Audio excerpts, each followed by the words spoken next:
Assalamualaikum warahmatullahi wabarakatuh.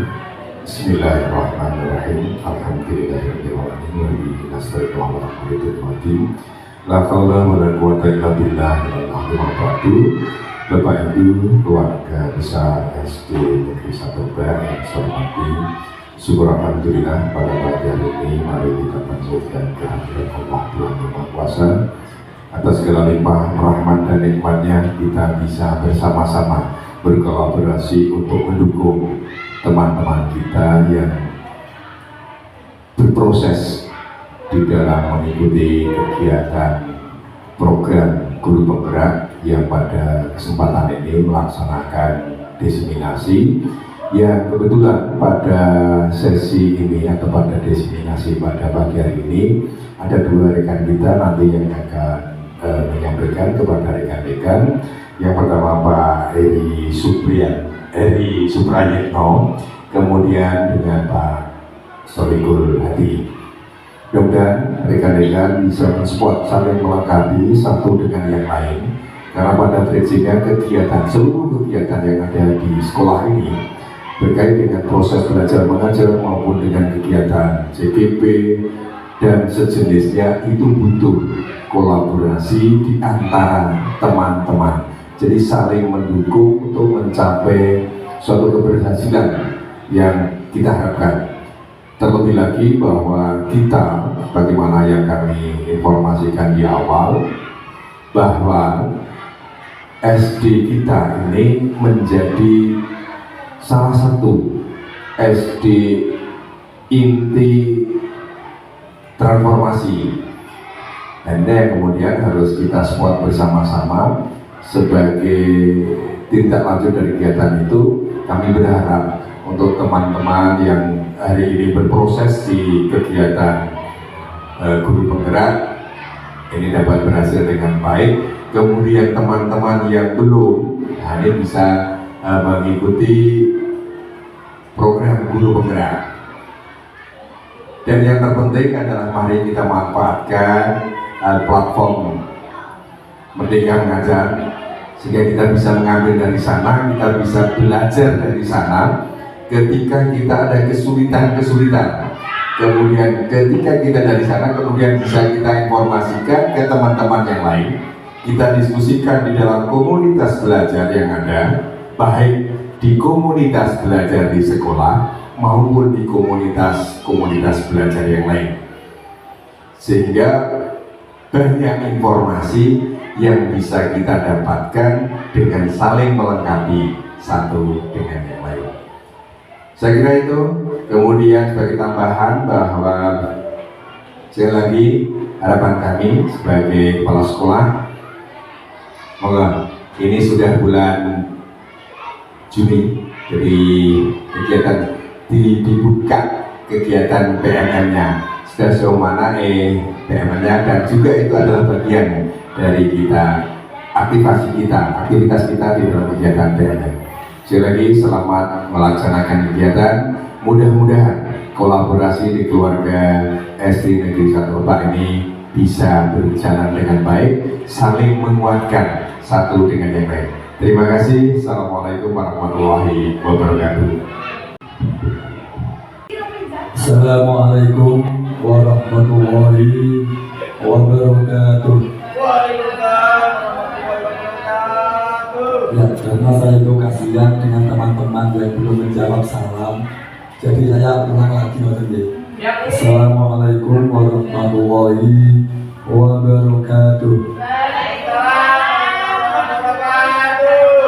Ya, alhamdulillah, semoga salam kita menjadi kenyataan semua. Tidak harus kata monosik ini mesti ganjil.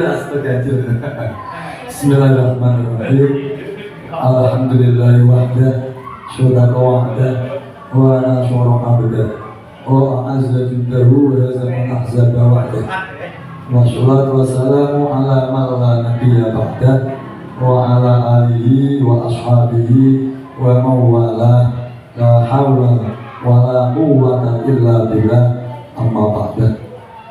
Yang saya hormati beliau Kepala Sekolah SD Negeri 1 Lebak, Bapak Sudiharto SPT yang telah mendukung kita, mendukung saya, mendukung Pak Heri dan semua yang guru-guru ada di sini, sehingga alhamdulillah kita semua bisa sedikit demi sedikit semakin baik kondisi kita secara ekonomi, posisi dan lain sebagainya, gitu ya.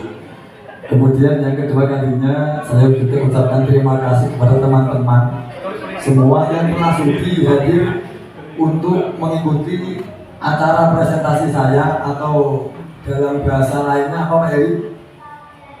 Destinasi wisata. Ya, destinasi wisata. Wisata ilmu maksudnya. Oh, no. Itu bersama saya Muhammad Sholihul Hadi, SPD. Senengannya padu lan debat. Ya, SPD Sarjana Pendidikan.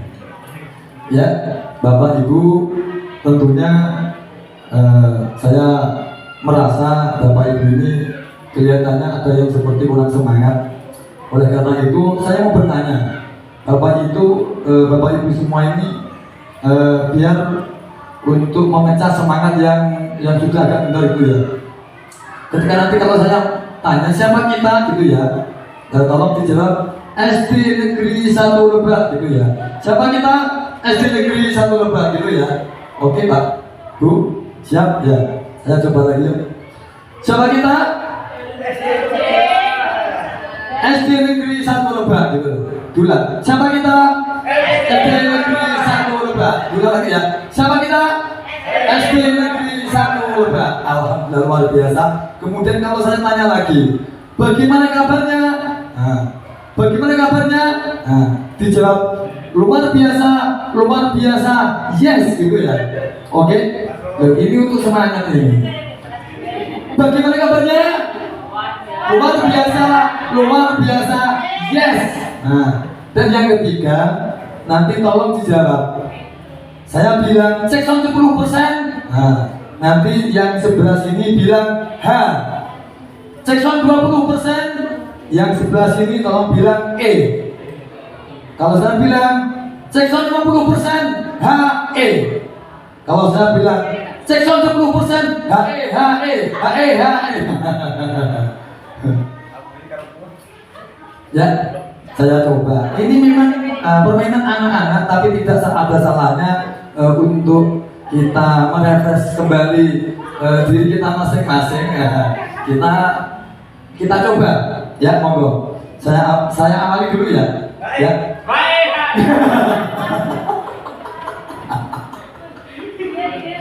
Ya, karena memang konsepnya kita itu harus bahagia. Ya. Cek 10%.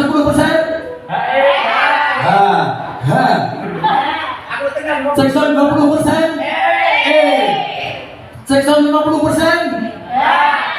Ya. Cek 100%. Oke, luar biasa. Ya Bapak Ibu, lanjutnya ini pada presentasi hari ini saya akan mempresentasikan modul 1-4. Jadi dalam CGP itu ada sekitar 3 modul atau 4. Nah, saya ini sedang sampai di modul 1 tahap yang keempat. Jadi modul 1 itu ada modul 11, 12, 13, dan yang terakhir 14. Setelah 14 ini nanti kita akan balik ke modul 2, begitu ya. Ini yaitu elaborasi pemahaman budaya positif. Elaborasi pemahaman budaya positif ini yang mengembangkan, pengembangnya adalah ini Bapak Ardi Nur Cahyani, SPD MS. Kemudian yang kedua yaitu Diah Samsiati Rajasa MSc. Dan yang ketiga yaitu Dr. Murti Ayu Wijayanti MPD. Ini kalau tidak salah di antara yang ada di sini ini sudah almarhum atau bahasa yang lain itu sudah meninggal. Nah, oleh karena itu saya mohon fadilah satu kali bacaan suratul Fatihah sekaligus untuk membuka acara pada hari ini, acara saya. Semoga bisa mendapatkan kemudahan, saya mendapatkan kemudahan, jenengan mendapatkan kemudahan, saya bisa mendapatkan banyak ilmu, jenengan bisa mendapatkan banyak ilmu, dan juga di antara pengembang modul 14 ini juga kita kirimkan ke beliau. Semoga beliau amalnya diterima dan seluruh dosa-dosanya dan kesalahannya diampuni.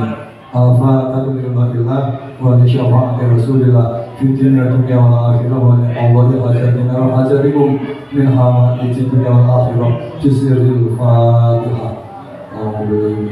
Bismillahirrahmanirrahim. Alhamdulillahirrahmanirrahim. Ar-Rahmanirrahim. Maliki yaumiddin. Iyyaka na'budu wa iyyaka nasta'in. Ihdinas siratal mustaqim. Shiratal ladzina an'amta 'alaihim ghairil maghdubi 'alaihim waladdallin. Terima kasih. Bapak Ibu, selamat bergabung semua. Saya yakin Bapak Ibu bertahun-tahun telah mengajar dan mendampingi murid-murid, dan Bapak Ibu pasti menyadari bahwa belajar adalah kunci dari mengajar. Belajar juga adalah modal besar sebagai mengajar. Artinya tanpa belajar tidak mungkin kita bisa mengajar, gitu ya. Dan tanpa belajar kita juga tidak mungkin bisa mendapatkan banyak pengetahuan. Di sini mau apa Mas Rikul kok ngumpul aja aku neng gini, nah, gitu ya. Walaupun sudah tahu mungkin, tapi ini tetap saya tulis kembali. Ini untuk mengingatkan saya kita semua. Jadi di sini Bapak Ibu akan saya ajak untuk menjelajahi budaya yang ada di dunia pendidikan. Jadi di dunia pendidikan itu ada sebuah budaya, yang mana budaya itu perlu kita ketahui lah. Maka dari itu saya mengajak Bapak Ibu untuk menjelajahi budaya yang ada di dunia pendidikan, sehingga tujuannya nanti semoga dengan menjelajahi budaya itu kita bisa mengakar pada praktek di sekolah. Dan Bapak Ibu juga nanti bisa memahami, saya juga sendiri bisa memahami disiplin positif dalam budaya sekolah yang nantinya diharapkan semoga menjadi perubahan baru yang menggerakkan seluruh komponen sekolah, jadi seluruh warga sekolah nanti bisa tergerak dengan budaya positif, menjadi pembelajaran bersama dan menjadi tempat untuk berproses bersama, serta menjadi wadah untuk berdiskusi bagaimana untuk meningkatkan budaya positif semakin baik, begitu ya. Dan juga untuk menumbuhkan semangat antara yang satu dengan yang lain, semangatnya semakin meningkat sampai gaduh. Sampai balik. Nah, seperti itu. Nah, amin Allahumma. Amin Allahumma. Amin. Bapak Ibu, di sini ini ada gambaran beberapa gambar. Tentu sudah tahu ini adalah gambar kamera. Jadi jenengan-jenengan yang mungkin ingin menyimpan karena saking antusiasnya, silakan untuk merekam kembali, gitu, seperti itu. Kemudian ini ada mikrofon, saya silang. Nah, artinya apa? Selain saya tidak boleh bawa mikrofon. nanti saya, gitu loh. Nah, kemudian ada lainnya. Nah, ini ada juga tangan. Nah, ini kalau nanti Bapak Ibu sudah nggak kuat, silakan angkat tangan dada. Ya. Dan juga ya, Bapak Ibu saya persilakan untuk melihat waktu. Jadi nanti ini jam berapa? Tapi cukup melihat saja, tidak usah nanya ya. Dan lain sebagainya. Bapak Ibu ya, sebelumnya setelah kita kucek-kucek, kita tenangkan hati dan pikiran. Kita arahkan semua perhatian untuk fokus mendengarkan apa yang saya utarakan dengan memasukkan dalam hati rasa ingin tahu dan dimasukkan rasa syukur karena kita diberi kesehatan, waktu dan tempat dan sebagainya untuk bisa berkumpul sama dengan yang sehat walafiat, dan kita dengan rasa was asih tentunya Jangan sampai saya punya perasaan yang lain kepada jenengan atau jenengan juga mempunyai perasaan yang lain. Jenengan harus malas asik dengan saya juga malas asik dengan jenengan semua. Bapak Ibu, insya Allah nanti ke depannya ini acaranya adalah pembukaan seperti tadi yang sudah kita buka bersama dengan bacaan suratul Fatihah tadi. Kemudian yang kedua acaranya adalah penyampaian materi, dan yang ketiga nanti refleksi, dan yang terakhir nanti insya Allah akan kita tutup gitu. Bapak Ibu, ini adalah kompetensi lulusan modul 14. Jadi nanti saya atau siapapun yang ikut CGP, maka kompetensi lulusannya akan seperti ini. Harapannya seperti ini. Ini saya buat ringkas saja ya. Ini guru harus mengetahui, memahami pentingnya kebutuhan belajar dan lingkungan yang memfasilitasi seluruh individu di sekolah dan lain sebagainya. Kemudian ini lagi capaian umumnya modul 14 juga seperti ini. Nanti untuk jelasnya nanti bisa insya Allah saya share ke dan pribadi. Jadi nanti untuk untuk mempersingkat waktu dan jenengan bisa memiliki filenya seperti itu insya Allah. Jadi nanti bisa memahami capaian khususnya juga seperti ini. Ini capaian khususnya. Nah ini nanti juga bisa minta filenya ke saya untuk bahan bahan simpanan untuk melihat kalau ingin lihat itu ya. Ya Bapak Ibu, tentunya saat ini kita sudah memahami bahwa sebagai pendidik kita diibaratkan sebagai seorang petani yang memiliki peranan penting untuk menjadikan tanamannya tumbuh subur. Maka kita akan memastikan bahwa tanah tempat tumbuhnya tanaman adalah tanah yang cocok untuk ditanami. Maksudnya bagaimana? Maksudnya tanah itu kalau diibaratkan adalah tempat sekolahan, kemudian tanamannya itu adalah sebagai murid-muridnya.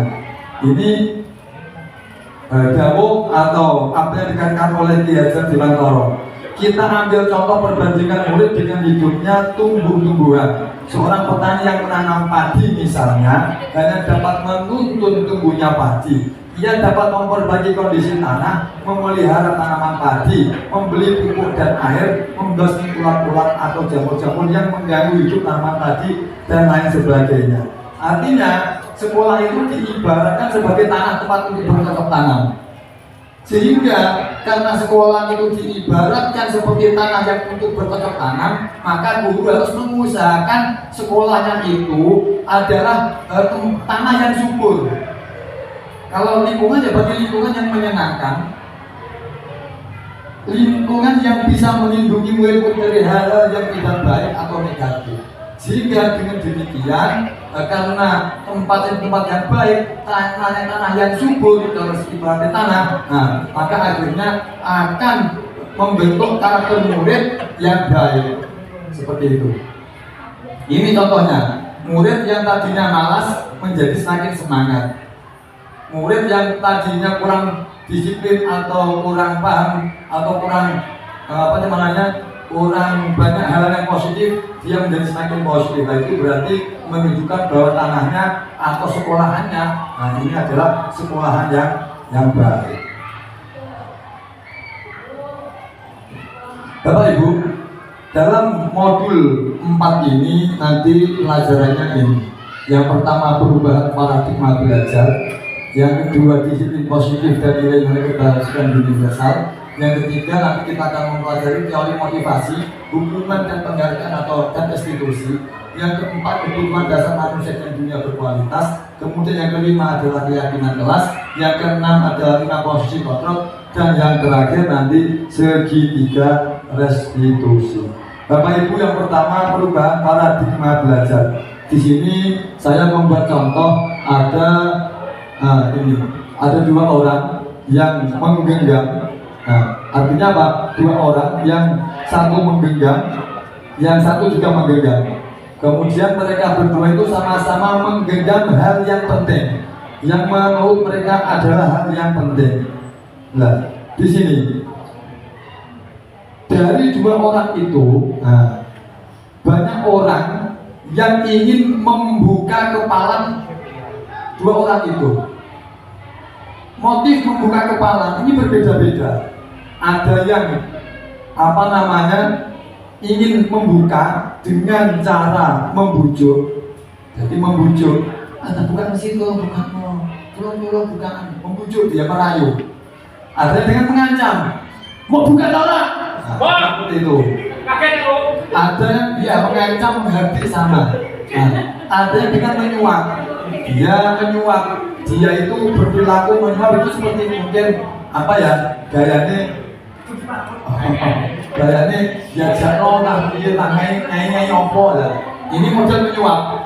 Karena dia biar membuka kepala tangannya.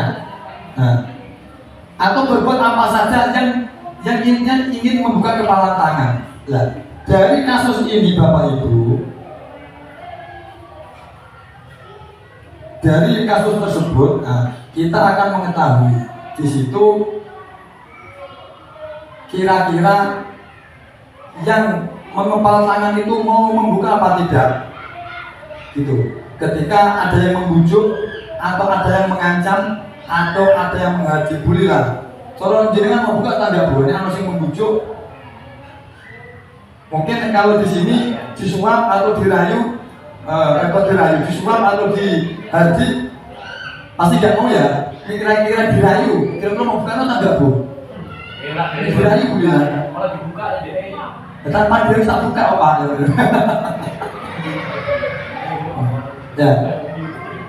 Kalau dia itu orang yang mempunyai kontrol yang positif, tentunya dia tidak akan membuka. Apa dirayu, apa dibujuk, apa dihadi, atau di apapun modelnya, dia tidak akan membuka kecuali dengan dasar kemauannya sendiri, dengan dasar kepemimpinan dirinya sendiri. Dia tidak akan dibawa orang lain, dia tidak akan mengikuti pendapat orang lain. Ini kalau orang yang mempunyai perilaku positif. Tapi tidak, kalau ketika orang itu punya perilaku positif, ketika dia dihadir, dia tidak mau membuka, iya tak buka, ini kita buka. Atau dia itu dirayu, terus dia itu mau membuka. Maka akhirnya orang bahasa murahan. Kenapa kok murahan? Karena mudah dirayu. Gitu. Jadi murahan itu artinya negatif.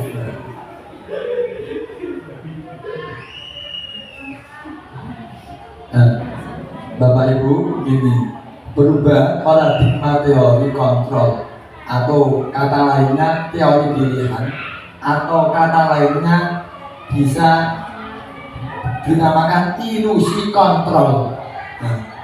Yang satu ini ilusi guru mengontrol murid. Yang kedua ilusi bahwa kritik dan membuat merasa bersalah dapat menguatkan karakter. Ilusi bahwa semua penguatan positif, efektif dan bermanfaat. 4. Ilusi bahwa orang dewasa memiliki hak untuk memaksa. Itu ilusi kontrol. Nah, ini padahal tidak begitu. Nah, ini kita mencoba mengubah orang agar berpandangan sama dengan kita. Ini namanya stimulus respon. Kalau teori kontrol atau teori pilihan, kita berusaha memahami pandangan orang lain tentang dunia. Jadi beda ya, ini sama ini, beda. Perilaku buruk dilihat sebagai suatu kesalahan. Tetapi kalau teori kontrol, semua perilaku memiliki tujuan. Jadi tidak dijustifikasi salah, tidak. Tapi dia cari, tujuannya apa ya kok iso ngono. Jadi dia menyalahkan dulu, tapi dia itu mencari motif perilaku itu apa yang dituju gitu. Dia ngeloyok makanan, tulisannya ngelian. Jadi tidak langsungnya, salah, makanan mau oyok. Ini kan namanya kan menyalahkan langsung. Tapi tidak, kalau dia itu mempunyai teori kontrol atau mempunyai teori pilihan, akan berlaku positif. Dicari dulu apa motifnya, kok sampai dia itu mengoyok atau meminta paksa makanan orang lain. Ternyata motifnya kelaparan. Akhirnya tidak menyalahkan, tapi nanti dari jalan keluarnya atau dari solusi, seperti itu.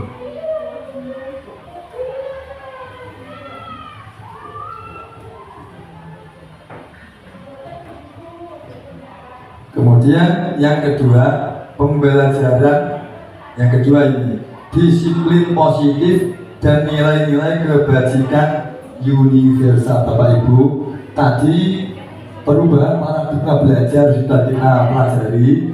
Ini yang kedua ini berarti masuk yang kedua. Kok isu ya masih lama. Di sini Bapak Ibu bisa melihat teori kontrolnya ini.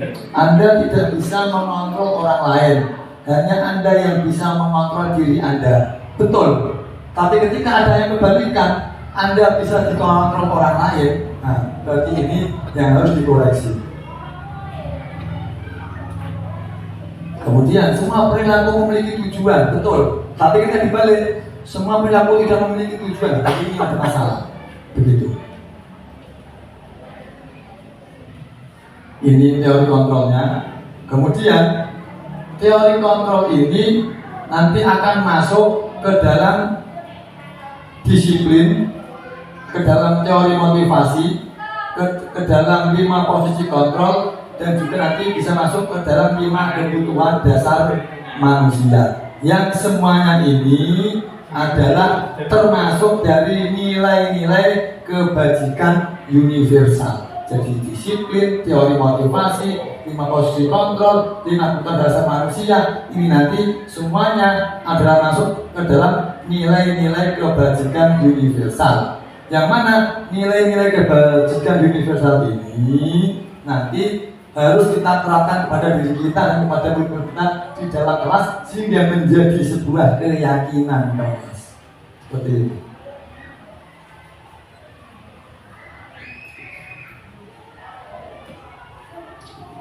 Apakah makna disiplin? Nah, boleh ngomong disiplin artinya apa tak? Disiplin itu artinya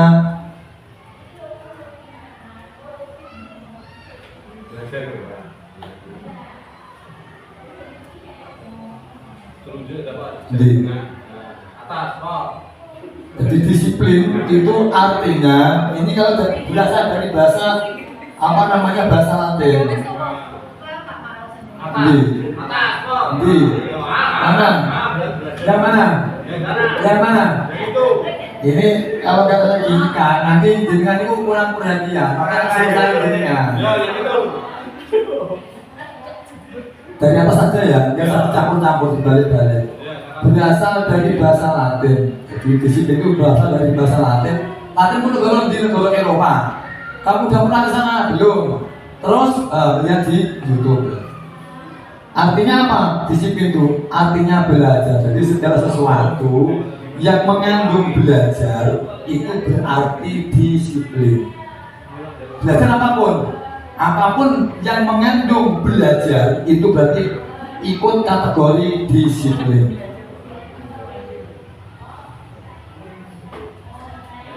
Disiplin diri membuat orang menggali potensinya menuju sebuah tujuan apa yang dia hargai. Jadi disiplin itu menggali potensi diri sendiri untuk mencapai tujuan yang kita tuju. Jadi kalau seandainya Bu Lila itu zaman itu ingin mendapatkan apa namanya? Bu Mila, kalau University Bu Mila. Jadi seandainya Bu Mila ini mempunyai cita-cita ingin jadi pegawai umpamanya zaman itu, sehingga dia harus dia menggali potensinya. Nih kalau potensi kuno ini tak gali, tujuannya jadi guru ya, aku bisa jadi guru. Jadi berusaha karena jadi guru. Kemudian karena mendapatkan ilmu guru. Nah, itu namanya berarti Bu Lila ini sudah melakukan disiplin. Artinya belajar. Tetapi dalam budaya kita ini ada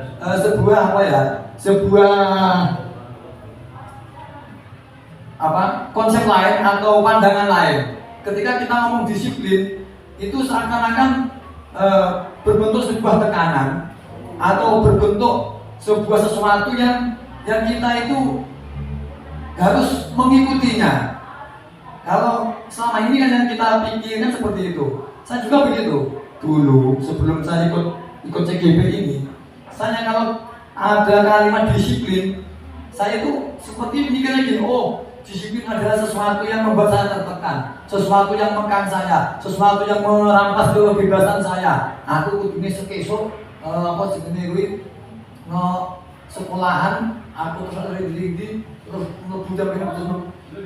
saya mikirnya itu seperti sesuatu yang merampas kebahagiaan saya, yang mengekang kebebasan saya, sesuatu yang membuat saya itu terikat seperti itu. Ini tapi Pak Ali, dengan kerja di Pak Ali, kerjaan disiplin seperti itu apa tidak sama ini? Tetapi ternyata setelah saya masuk ke JKP, saya itu langsung sadar kalau awak ini rusuh, kalau itu langsung berol, hilang terus oh ternyata disiplin itu tidak seperti itu. Disiplin itu bukan sesuatu yang mengikat. Disiplin itu bukan sesuatu yang membuat kita tertekan. Disiplin itu bukan sesuatu yang merampas kebebasan, bukan. Karena apa? Karena disiplin adalah ini menggali potensi diri sendiri untuk menuju atau mencapai tujuan kita pribadi. Seperti itu. Sesuatu yang kita hargai. Kalau kita merasa sebagai guru itu ada sesuatu yang berharga, maka kita harus belajar menggali potensi kita menjadi guru yang terbaik seperti itu. Ini sehingga kita tidak akan berpandangan seperti saya sebelumnya, tapi seperti sekarang ini, seperti itu. Nilai-nilai kebajikan universal adalah sifat-sifat positif manusia yang merupakan tujuan mulia yang ingin dicapai setiap individu. Jadi nilai-nilai universal ini bisa bersifat lintas agama, lintas suku bangsa, lintas bahasa, maupun lintas latar belakang apapun. Semua ini yang penting ini tujuannya itu mulia. Seperti ini.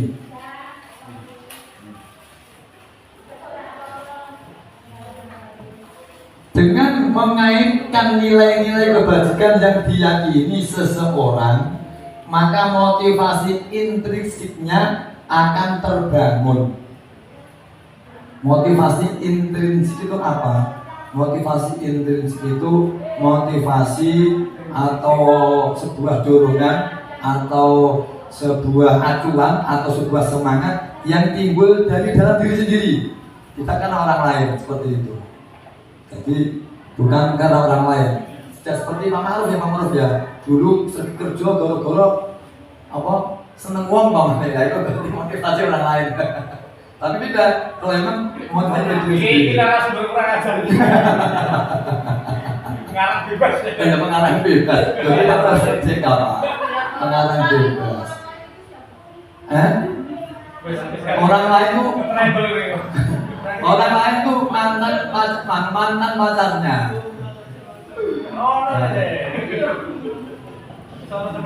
Sehingga kalau motivasi itu timbulnya dari dalam diri atau dinamakan motivasi intrinsik, maka nanti akan menggerakkan motivasi dari dalam untuk dapat mencapai tujuan mulia yang diinginkan. Jadi tidak ada merasa paksaan, tidak ada. Jadi memang dari dalam diri seperti itu. Kemudian nilai-nilai kebajikan yang ingin dicapai oleh setiap anak Indonesia itu namanya profil pelajar Pancasila. Jadi nanti kalau ada pertanyaan nilai-nilai kebajikan yang ingin dicapai oleh setiap anak Indonesia itu dikenal dengan nilai apa? Jawabannya berarti profil pelajar Pancasila. Atau dibalik, profil pelajar Pancasila itu apa? Ya tadi jawab adalah nilai-nilai kebajikan yang ingin dicapai oleh setiap anak Indonesia. Terus ditanya lagi, profil pelajar Pancasila ada berapa? Ada 6. Yang pertama, yaitu beriman pertama pada Tuhan Yang Maha Esa dan berakhlak mulia. Yang kedua, mandiri. Yang ketiga, bernalar kritis. Yang keempat, berkebinekaan global. Yang kelima, bergotong royong. Dan yang keenam, kreatif seperti itu. Ini alhamdulillah dari tadi sampai jam ini Bapak Ibu ada yang masih belum paham? Paham semua, Pak. Paham semua, alhamdulillah. Maka alhamdulillah. Jelas gampang? Jelas. Masuk. Dan ini pembelajaran yang ketiga Bapak Ibu kita masuk. Ya. Jackson 10%. Jackson 20%. Jackson 50%.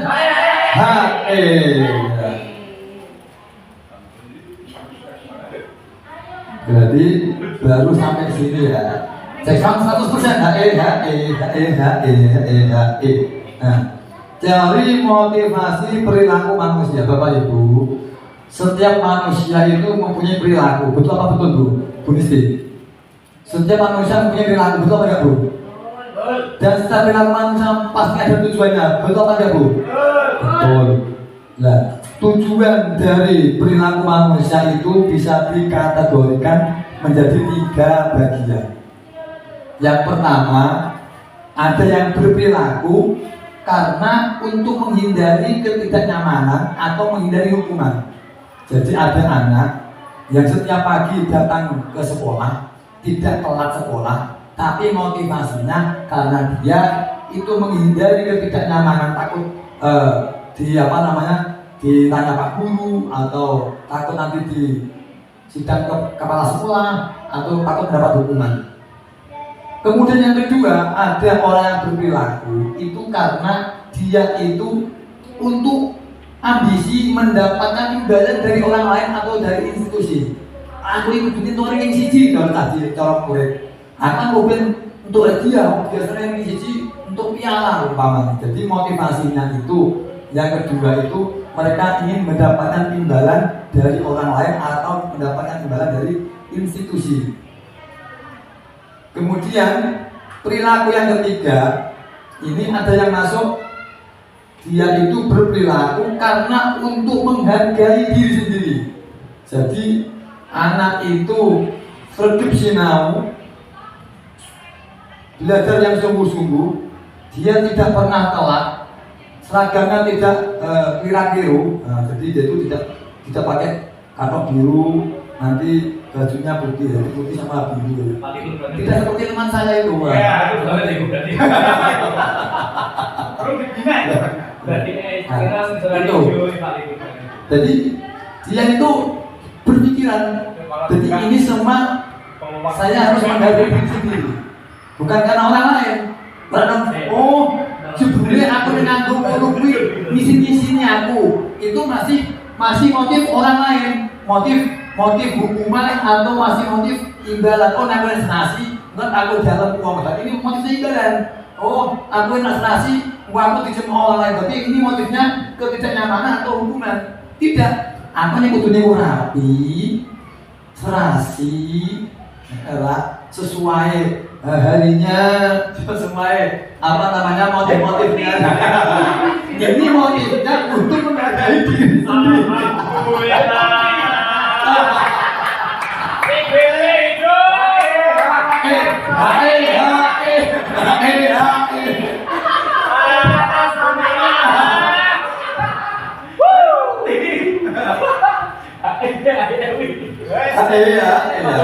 Jackson 100%. Nah, Bapak Ibu lanjutnya. Kita sering mendengar kata-kata merdeka, ya apa tidak? Bu Deni? Halo? Sering dengar kata-kata merdeka apa tidak, Bu? Jenengan merasa merdeka apa belum? Oh, tidak merdeka? Pak Heri? Pak Heri merasa merdeka apa belum? Merdeka. Ya. Merdeka itu apa ya? Kalau misalnya ngomong merdeka itu artinya menurut. Kalau bebas itu wong edan itu bebas. Wong edan bebas dulu. Merdeka dengan bebas itu lain ya Bapak Ibu. Bebas. Merdeka itu artinya tidak hanya terlepas dari perintah. Artinya apa? Dia itu tidak hanya bebas dari dari instruksi orang lain, tetapi juga cakap untuk memerintah diri sendiri. Jadi kedua unsur ini harus sinkron. Kalau dia hanya bebas atau terlepas dari perintah, tetapi diri sendirinya tidak bisa memerintah ke dalam dirinya, ini namanya belum bebas. Kok belum bebas? Belum merdeka.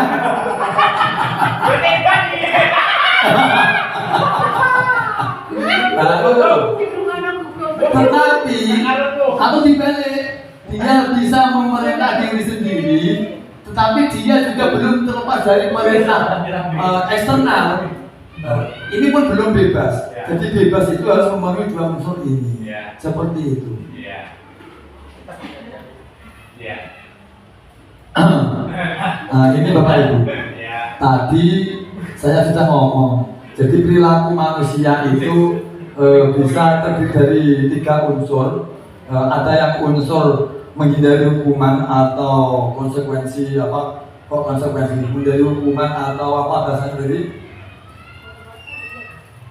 cemoohan dan lain sebagainya. Ada yang unsurnya itu karena mendapatkan reward atau mendapatkan hadiah atau mendapatkan imbalan. Kemudian yang ketiga ada yang unsurnya karena unsur keyakinan diri sendiri untuk menghargai diri sendiri.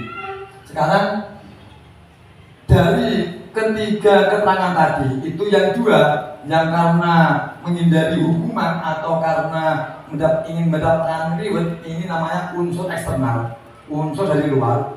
Untuk yang ketiga karena unsurnya ingin motivasi diri untuk diri sendiri, kebaikan diri sendiri, menghargai diri sendiri, ini namanya motivasi internal. Di sini dihukum oleh penghargaan ini karena motivasinya di antara 2 tadi, bukan motivasi motivasi dari diri sendiri, tidak, tapi karena motivasi dari eksternal yang 2 tadi, yang 1 sama 2, bukan yang ketiga. Tetap tidak efektif. Kenapa? Ini karena bahwa penghargaan berlaku sama dengan hukuman. Jadi mendapatkan penghargaan itu sama saja mendapatkan hukuman. Kenapa tidak? Karena ketika kita mendapatkan penghargaan itu, kita itu merasa menjadi beban. Seperti saya dulu saya itu pernah ranking 1. Katanya monggo tidak percaya ya, masuk akal juga itu. Tidak percaya. Nah, saya dapat hadiah buku 3, ranking 2 hadiah buku 2, ranking 3 hadiah 1 bukunya. Saya dapat buku 3. Lawan saya itu namanya sekarang dia menjadi dosen, orang guru SD. Itu dia menjadi dosen dan sekarang sudah doktor. Itu ranking 2 dulu, saya ranking 1. Saya tuh takut, waduh aku malah isin, mantas ke dia terus. Jadi saya ini malah seperti mendapat hukuman, menjadi beban begitu. Jadi berpengaruh jangka pendek dan berpengaruh jangka panjang. Karena apa? Karena penghargaan tadi. Itu pengalaman saya sendiri seperti itu. Penghargaan juga menghukum. Jadi aku itu dulu nanti kalah. Nah, seperti itu. Penghargaan mengulangi ketepatan. Ya juga, karena apa? Ketika saya sudah merasa melewati saingan saya, umpamanya seperti kasus saya tadi, saya sudah selesai, aku cukup, aku ngalah, seperti itu. Dan lagi penghargaan itu tidak efektif. Penghargaan bisa merusak hubungan. Loh, mosok? Loh iya. Lah, kenapa tidak? Lah karena itu bisa terjadi kecemburuan sosial di antara mereka dengan yang mendapatkan dengan yang tidak. Kemudian penghargaan menurunkan kualitas tadi. Seandainya itu motivasinya dari dalam diri sendiri untuk menghargai diri sendiri, pasti dia mungkin bisa menguasai 2 pelajaran atau 3 pelajaran umpamanya. Berhubung dia itu karena merasa saingannya lagi setengah untuk cukup, akhirnya mematikan kreativitas. Nah, seperti itu. Dan yang terakhir, penghargaan itu bisa mengurangi motivasi intrinsik, bahkan bisa menghilangkan motivasi intrinsik atau motivasi yang timbul dari dalam diri sendiri. Bentuk program kebaikan atau apresiasi. Apresiasi itu namanya program kebaikan. Program kebaikan itu bahasa lainnya adalah apresiasi. Seperti itu, ingat ya. Kalau ada yang tanya, kita apresiasi Pak Solimul. Apresiasi apa? Oh, bentuk program kebaikan. Bapak Ibu, ketika ada murid-murid atau siswa kita yang melakukan nilai-nilai positif, maka seyogyanya kita itu memberikan apresiasi. Dalam kata lain, kita memberikan pengakuan kepada mereka. Dan pengakuan ini bisa berupa pengakuan secara khusus, jadi langsung kepada siswa yang bersangkutan. Tidak harus dia itu nomor 1 atau paling cerdas, tidak. Mungkin ada yang pandai dalam kebersihan, mungkin ada yang disiplin di dalam menaruh sesuatu. Nah, itu semuanya perilaku positif. Nanti kita beri pengakuan secara khusus. Kita khusus ke anaknya itu. Seperti yang ranking 1 paling pintar, ya, mungkin seperti itu. Ini pengakuan, bukan hadiah ya, lain ya. Pengakuan dengan penghargaan itu beda. Jadi ini harus diingat. Jangan sampai salah. Oh, pas Mikul merangkai pengakuan saya di sini, tetapi kepahamannya aku memberi hadiah atau memberi penghargaan. Tapi lain nanti. Kemudian yang kedua, beri pengakuan secara pribadi. Yang ketiga bisa jadi dengan memberi pengakuan kepada semuanya secara bergantian untuk keseluruhan. Seperti itu pengakuan. Kemudian ada lagi yang pengakuan secara konsisten, jadi terus menerus. Yang kelima, fokus pada proses. Dan memang diakui Bapak Ibu, pengakuan itu memang perlu. Kita sendiri ketika melakukan segala sesuatu, ketika ada orang yang mengakui, itu beda rasanya dalam perasaan kita. Padahal aslinya podo wae. Saya sendiri waktu main dunia padahal saya itu mainnya salah. Saya tahu, oh tadi saya salah akord itu kuncinya salah lagunya. Tapi dari bawah panggung, teman-teman dada-dada gini terus sambil jempol, itu membanggakan perasaan saya. Saya tuh walaupun tahu kalau saya itu salah, tapi saya itu gimana ya, lain gitu daripada saya itu nggak ada yang memberi pengakuan begitu loh. Seperti itu contoh kecilnya. Jadi pengakuan itu perlu. Kita perlu mengakui orang lain, dan orang lain pun perlu memberi balik pengakuan pada kita seperti itu. Itu yang namanya saling menghargai. Contoh pengakuan kepada siswa seperti ini. Umpamanya siswanya namanya Misti gitu ya. Misti, kemarin saya perhatikan rasa empatimu besar sekali dengan Kak Heri pada saat menolong murid baru di kelas kita ya. Ini contohnya ini. Jadi ada murid baru yang bernama Heri. Yang di sini Misti nilai kebajikannya itu rasa hatinya besar sekali. Bukan Pak Heri di sini, bukan. Saya juga mencontoh orang lain sekolah sama sekolah lain. Saksan 100%. Ini. Kemudian contohnya lagi ini. Ini pembukanya. Terima kasih. Nilai kebajikannya di sini. Ini yang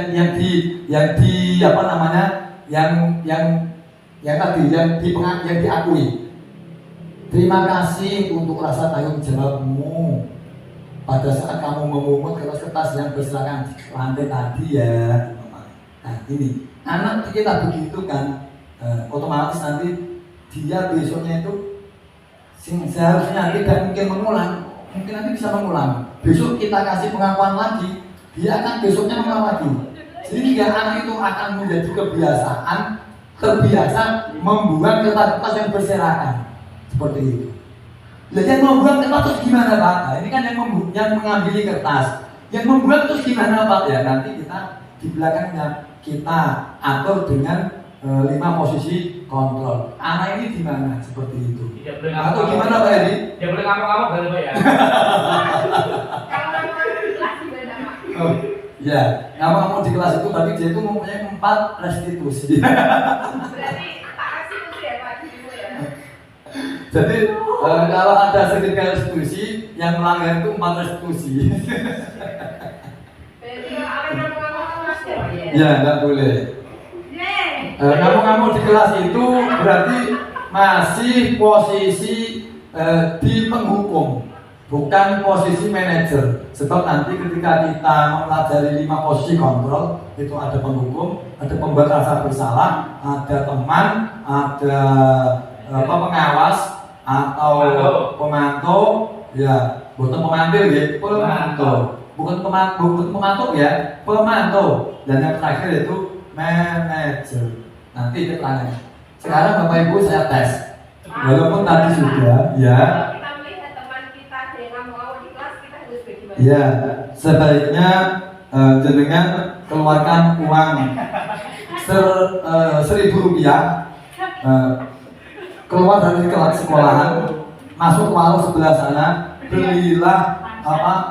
Salam kelas Bu, salam kelas sulasi ya, terus tempelkan ke telinga.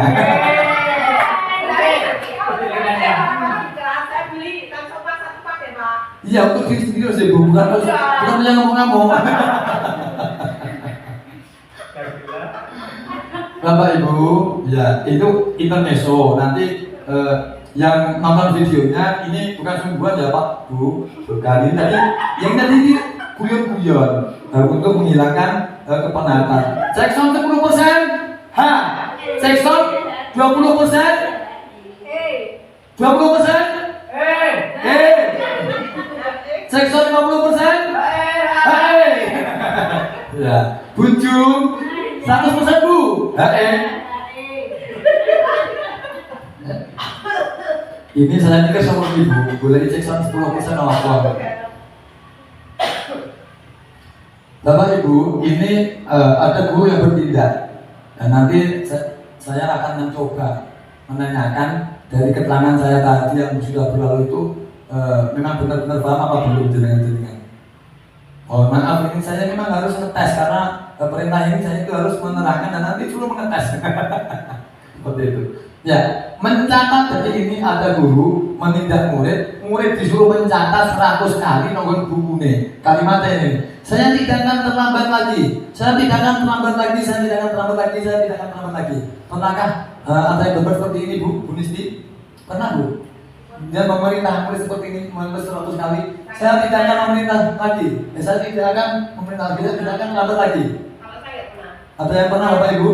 Tidak ada, alhamdulillah. Kalau tidak ada, berarti Bapak Ibu guru sudah bertindak sesuatu yang baik. Tak tanya, tindakan yang seperti ini hukuman apa konsekuensi Bapak Ibu? Apa? Hukuman apa konsekuensi? Hukuman. Hukuman itu tadi yang seperti saya terangkan, hukuman itu baik apa belum apa tidak? Hukuman itu mendidik apa tidak? Kurang mendidik. Kemudian lari mengelilingi lapangan basket 2 kali karena dari saya terlambat, kemudian kita kasih sanksi, dia tuh harus lari mengelilingi lapangan basket 2 kali karena terlambat dari sekolah lain. Ini kira-kira perintah seperti ini, tindakan guru yang seperti ini masuk kategori hukuman apa konsekuensi? Termasuk apa? Guru ya? Hukuman. Termasuk hukuman, betul. Murid pinter, murid diminta untuk push up 15 kali karena tidak menggunakan masker ke sekolah. Jadi zaman corona semuanya disuruh pakai masker, kemudian dia itu tidak pakai masker, disuruh push up. Seperti ini, tindakan yang seperti ini menghukum tindakannya apa tindakannya ini termasuk konsekuensi, termasuk menghukum. Kemudian menggantikan kertas tugas teman yang telah dicoret-coret. Kalau ada murid yang mencoret-coret kertas tugas temannya, kemudian guru mengambil tindakan disuruh ganti kertas tugasnya temannya yang dicoret-coret tadi. Tindakan seperti ini termasuk menghukum apa konsekuensi? Termasuk konsekuensi, bukan menghukum. Kemudian membersihkan tumpahan air di meja tulis karena tersenggol pada saat belajar. Jadi anak-anak masuk itu dapat air minum ya. Kemudian dia itu menumpahkan air karena kesenggol yang lain. Dia harus membersihkan. Disuruh membersihkan Pak Guru. Seperti ini konsekuensi apa hukuman? Konsekuensi bukan hukuman. Kemudian murid disuruh untuk tidak mengenakan sepatu seharian di sekolah. Kenapa? Karena tidak menggunakan sepatu hitam. Jadi dia datang memakai sepatu pink. Padahal peraturannya sepatu hitam. Nah, kemudian seharian tidak boleh bawa sepatu. Seperti ini termasuk hukuman apa konsekuensi? Tindakannya hukuman. Bunyi luar biasa setelah boleh. Kemudian yang terakhir, ini saya coba lagi. Lari mengelilingi lapangan basket 2 kali karena terlambat 10 menit untuk pelajaran PJOK. Bukan pelajaran bahasa Inggris, bukan pelajaran matematika. Seperti ini hukuman apa konsekuensi? Bereneng. Hukuman apa konsekuensi, Bu? Hukuman apa konsekuensi, Bu? Konsekuensi. Iya, Bu, pelajaran PJOK. Pelajaran PJOK, Bu. Olahraga lari-lari. Ya. Karena terlambat 10 menit, Pak. Iya, Bu. Tapi itu ngaji ini hukuman, Pak. Oh, jadi coba dulu kalau gitu. Laptop jawab. Konsekuensi, Bu. Wis tak apa lo? Kakak. Wis ngono. Nah, seperti itu. Enak. Aku tak kira-kira Bu model itu. HK, betul ya, HK lah HE. Iya, ini. Kakak. Konsepnya seperti itu, Pak Ali. Ini ya efek kalau section itu memang harus urut. Jadi 10%, 20, 50 baru 100. Nanti kalau sectionnya itu langsung nebrak 100%, nanti ada yang kelihatan. Perbedaan hukuman dan konsekuensi. Nah, perbedaannya seperti ini. Kalau hukuman itu sesuatu yang menyakitkan harus terjadi. Maksudnya piye? Jadi begini, seperti tadi ini contohnya. Saya balik ya. Anak, karena tadi terlambat, dia disuruh menulis saya tidak akan terlambat lagi. Seperti ini. Hal seperti ini itu sesuatu yang menyakitkan. Dia merasa tertekan, dia itu sakit hati, tidak senang, menjalankannya tidak dengan sukarela. Dia itu seperti memberontak tapi tidak berani, seperti menyimpan rasa dendam. Seperti itu, punya seperti itu. Tetapi kalau konsekuensi, dia menyadari dengan sendirinya sesuatu saja. Oh iya, aku nek umpamane kuwi terlambat, nah seandainya ya, di situ sudah ada konsekuensinya, bukan hukuman. Oh, aku kudune ngene ya. Berarti dia akan melakukan pekerjaan itu dengan kesadaran, bukan karena tekanan seperti itu. Ini perbedaan hukuman dan konsekuensi. Contohnya lagi, kalau hukuman ini anak akan belajar untuk menyembunyikan kesalahan. Jadi kalau hukuman itu nanti anak akan menyembunyikan kesalahan. Tapi beda kalau konsekuensi, anak belajar untuk mematuhi peraturan. Jadi seperti kadang saya terapkan kepada anak-anak. Ya, anak-anak yang sudah selesai, silahkan untuk maju, kemudian yang belum selesai diselesaikan. Atau kalau sudah jam siang, jam pulang, kadang saya membuat seperti ini. Yang sudah selesai boleh pulang, yang belum selesai menyelesaikan. Tetapi semuanya akan mengikuti. Kenapa? Karena dia merasa, nah ini karena kalau konsekuensi dia akan belajar untuk mampu peraturan, gitu.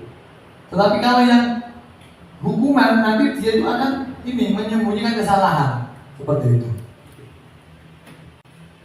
Kemudian yang selanjutnya itu ada tadi restitusi. Restitusi adalah proses menciptakan kondisi bagi murid untuk memperbaiki kesalahan mereka sehingga mereka bisa kembali pada kelompok mereka dengan karakter yang lebih kuat. Artinya apa? Artinya begini loh. Seandainya ada anak tadi, kasusnya yang pertama tadi anak itu sering terlambat. Nah, kita restitusi. Maksudnya direstitusi, dia itu mempunyai kesadaran dari dalam dirinya untuk memperbaiki kesalahan itu. Maksudnya kalau dia itu bisa berpikir, oh aku ini kudunya ora telat. Lah, dia iso mikir ngono kuwi iku bukan karena tekanan takut hukuman, bukan karena tekanan apapun itu lain-lainnya, tetapi karena kesadaran dirinya. Dia itu sadar, oh telat jatuh mergane engko aku apa jenenge umpamane punya konsekuensi nilai dikurangi umpamanya atau telat itu piye dah. Itu melihat oh iya aku ini dengan aku tidak taat seperti itu, ini menyalahi norma-norma kebajikan. Nah seperti itu akhirnya dia timbul dari diri aku yang untuk bikin tenanan orang telat. Nah seperti ini namanya restitusi. Jadi menciptakan kondisi bagi murid untuk memperbaiki kesalahannya seperti itu. Restitusi juga merupakan ini ada kesalahan penulisan, merupakan proses kolaboratif yang mengajarkan murid untuk mencari solusi untuk masalah mereka tadi. Jadi dia itu mempunyai atau dipersilakan untuk mencari solusi dari masalahnya dia. Lagi ini gue kok telat, Pak saya telat itu karena saya bangunnya itu jam 6. Kemudian setelah bangun, saya itu harus mandinya gantian sama bapak, sama ibu, sama kakak, sehingga saya mandinya jam 6:30 lebih. Setelah itu saya baru sarapan, kemudian jalannya berapa kilo? 2 kilo. Belum sampai sekarang. Oh berarti ini saya harus mikir, oh kalau gitu saya harus dirubah masalahnya karena itu bangunnya kesiangan, telatnya, bukan karena rasa-rasa. Oh berarti ini bangunnya yang diatur lebih awal kan seperti itu. Jadi dia itu anak itu bisa mikir sendiri, mencari jalan keluar seperti itu. Itu restitusi. Dan ini Bapak Ibu, ini kalau hukuman seperti yang saya terangkan, sesuatu yang menyakitkan harus terjadi. Aku memberi nulis 100 kalimat, saya tidak akan terlambat sekolah lagi, saya tidak akan merawat. Nah, ini kalau hukuman. Tetapi kalau konsekuensi, dia menyadari memang sesuatu itu harus terjadi karena saya akan ini. Jadi ada kesadaran. Kemudian restitusinya, dia itu merupakan ini. Jadi dia itu kemudian mempunyai tidak, oh kalau gitu saya harus tidak telat. Kalau bilang kok telat, seperti ceritanya. Oh berarti terus dia aku ini kendaraan telat. Oh kalau gitu saya Pak, seharusnya saya bangun lebih pagi lagi, itu bangun 5:30. Apa seperti itu. Ini yang namanya restitusi. Untuk contoh yang lain, bisa dilihat atau nanti bisa meminta filenya ke saya untuk dipelajari. Kemudian restitusi itu ada cirinya. Apapun itu ada cirinya. Cirinya mobil jazz bentuknya mono kae. Surine motor Innova mono kae.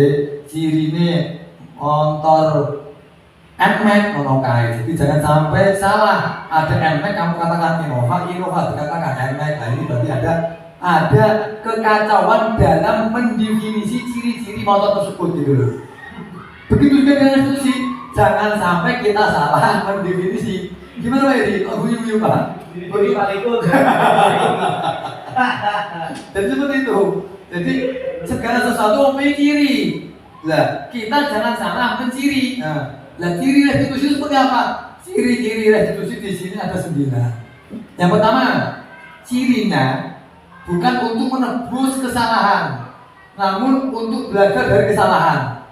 Jadi ketika ada orang kok berbuat baik itu karena menebus kesalahan, lah ketika nyenak orang balas budi dan nyenak keliru, mereka aku ikut utang budi BDE. Akhirnya bahaya bisa mengasih bocor. Oh bocor, makasih Bodi.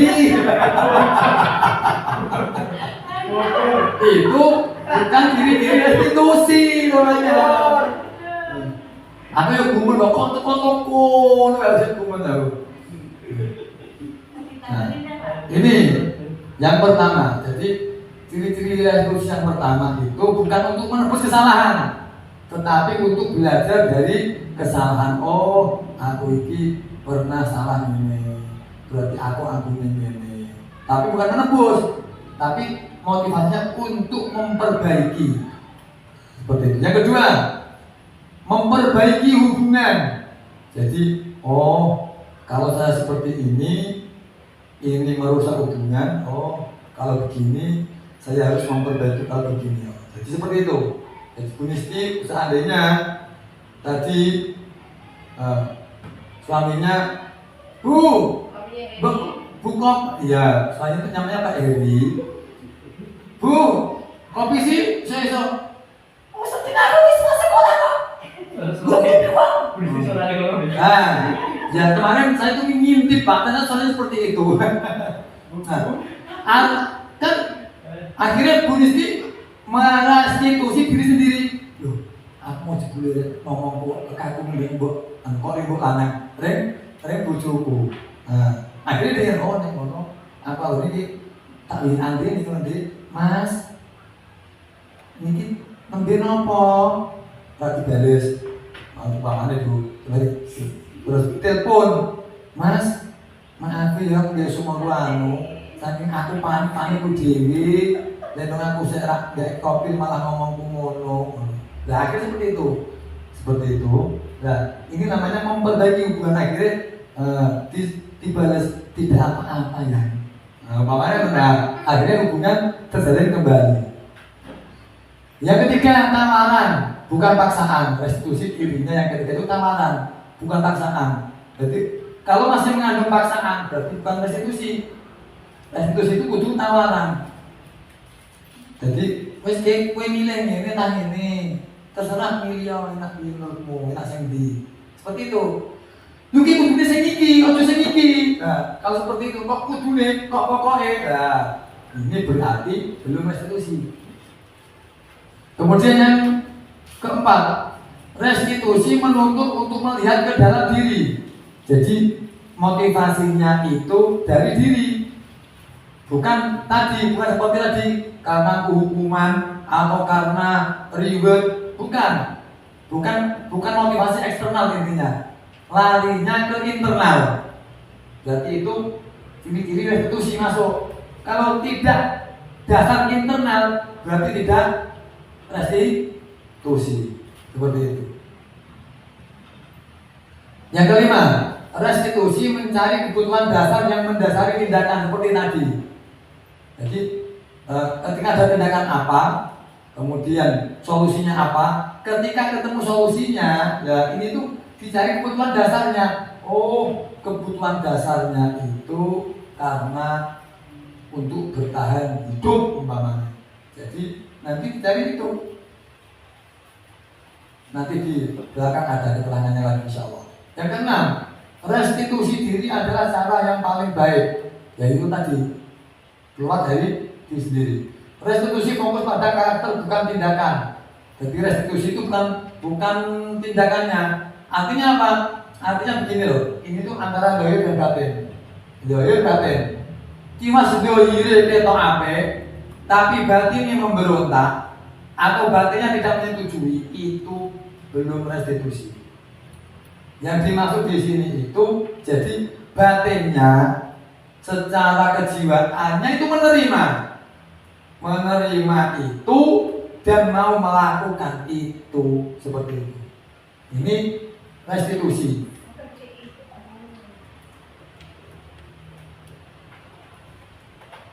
Yang kedelapan, restitusi fokus pada solusi. Jadi ketika ada sebuah kasus, kemudian kita itu yang kita beberkan adalah kelemahan, kesalahan, berarti ini bukan restitusi. Tetapi kalau ada satu kasus, Kemudian kita ingin mencari solusi, bukan solasi ya. Solusi. Nah, berarti ini namanya restitusi. Restitusi mengembalikan murid yang berbuat salah pada kelompoknya. Ini yang terakhir.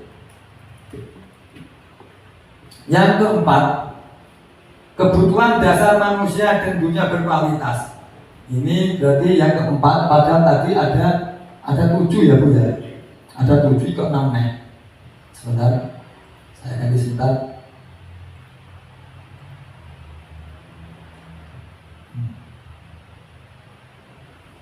Yang ke-7. Oh, yang ke-7. Yang keempat. Nah, kebutuhan dasar manusia, Bapak Ibu. Kebutuhan dasar manusia itu artinya apa? Artinya semua manusia pasti membutuhkan ini. Kalau ada manusia siapapun dia, bocilin, bukti, butuh, belum semborak, orang putih, orang cekak, belum semborak, orang putih keteng, orang putih lurus, bulanan gue dok, bukti bocilin, pokoknya. Kok tidak terpenuhi di sini ini? Tadi. Nah, maka kehidupannya belum sempurna.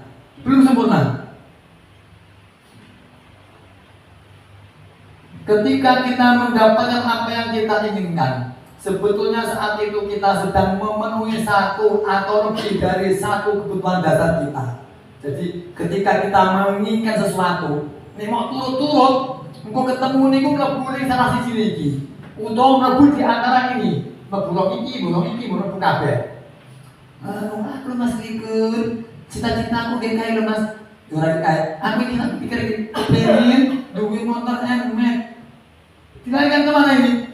Kebutuhan untuk bertahan hidup? Apa kebutuhan kasih sayang dan rasa diterima? Apa kebutuhan penguasaan? Apa kebutuhan kebebasan? Oh, dibeli kebutuhan apa Bu? Kebutuhan kesenangan. Jadi saya ngumpak iso anggap ini sitik dan di kok lagi yang regane rumah numpak enak. Seperti itu. Aku ini kudu jadi kepala sekolah. Lihat nombor kepala sekolah. Turut. Oh, sebulan masuknya penguasaan dan duit power. Ono nih. Sebulan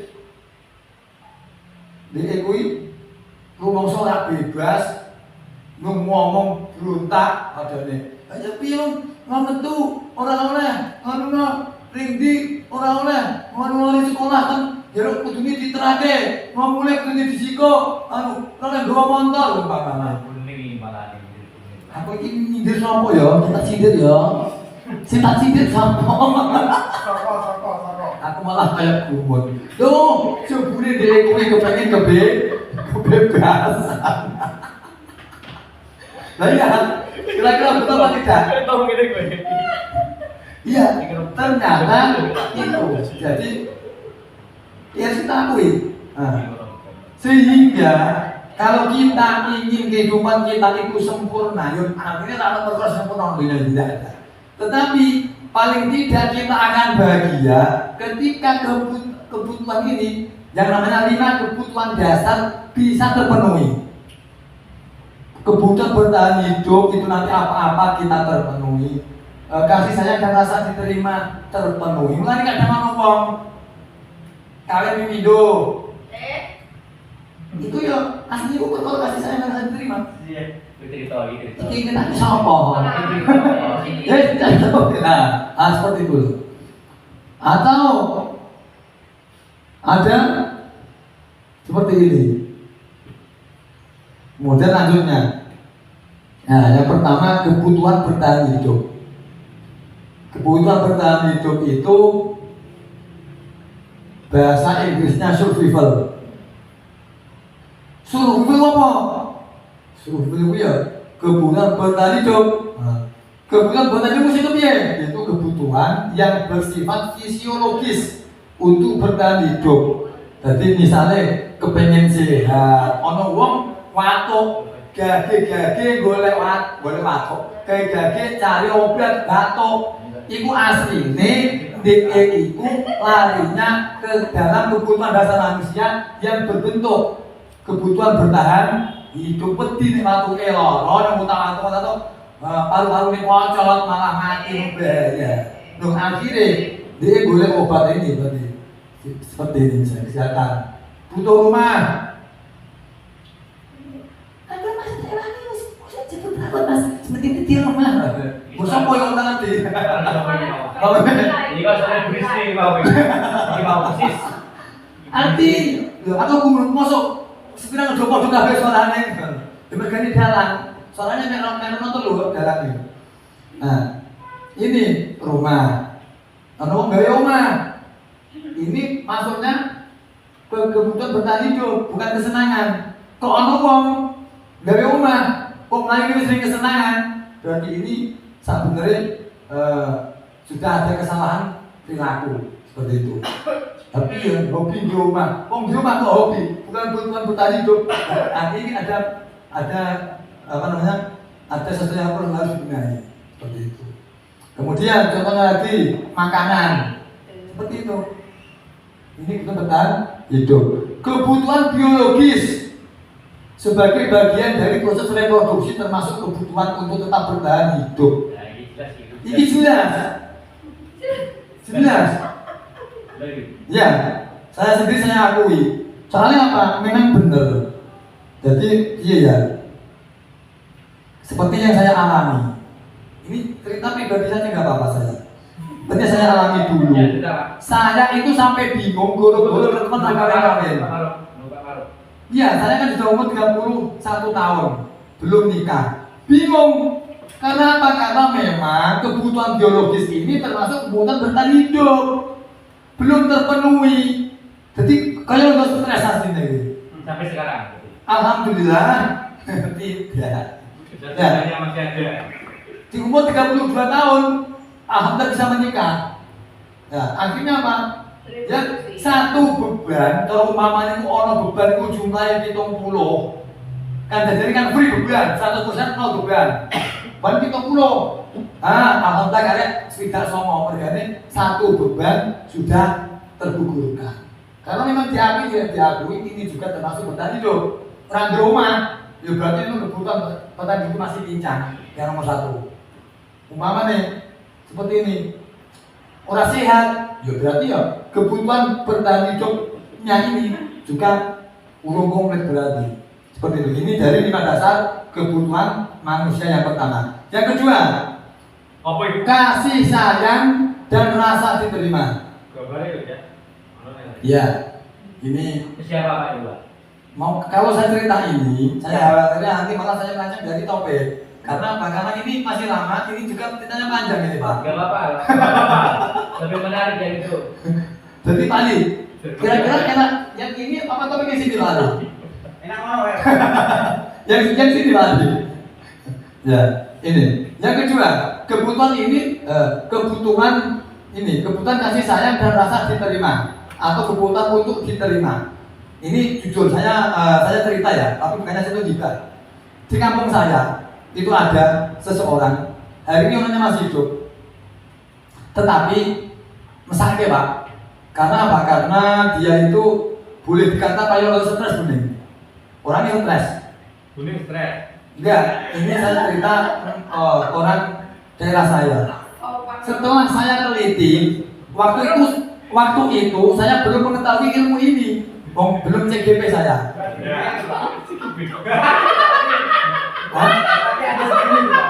Ada Pak Toto.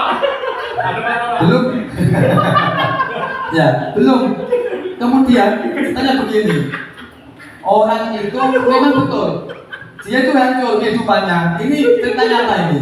Secara ekonomi dia itu terpuruk. Secara ekonomi. Kemudian secara